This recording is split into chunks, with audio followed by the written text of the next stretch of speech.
Hello అండి, నేను doctor Kranthi, gynaec laparoscope surgeon, డాప్ స్టేషన్. ఇవాళ నేను మీకు పోస్ట్ పార్టమ్ డిప్రెషన్ గురించి బ్రీఫ్గా చెప్తాను.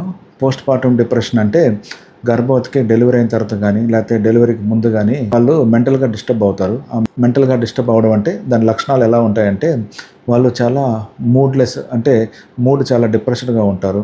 వాళ్ళ మీద వాళ్ళకి కాన్ఫిడెన్స్ లెవెల్ తక్కువ ఉంటుంది.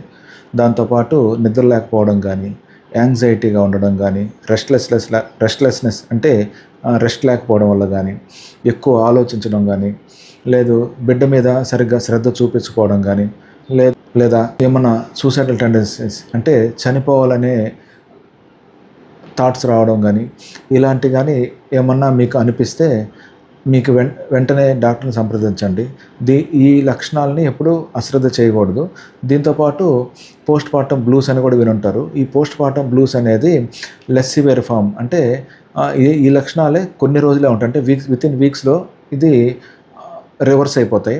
అదే పోస్ట్ పార్టమ్ డిప్రెషన్లో ఏ లక్షణాలు ఎక్కువ రోజులు ఉంటాయి, అంటే విత్ మంత్స్, ఇయర్స్ కూడా ఉంటాయి. ఈ లక్షణాలు కనిపించే వాళ్ళు వెంటనే డాక్టర్ని కలవండి. ఈ లక్షణాల గురించి ఇంకా తెలుసుకోవాలంటే లాంగ్ వీడియో చేశాను, దాని కింద క్లిక్ చేయండి. ఆ లాంగ్ వీడియో దాంట్లో నేను డీటెయిల్గా ఆ వీడియోలో మీకు ఈ పోస్ట్ పార్టమ్ డిప్రెషన్ గురించి డీటెయిల్గా చెప్పాను. ఇది వాళ్ళ టాపిక్. మరిన్ని టాపిక్స్ కోసం ఛానల్ లైక్ చేయండి, షేర్ చేయండి, సబ్స్క్రైబ్ చేయండి. Thank you.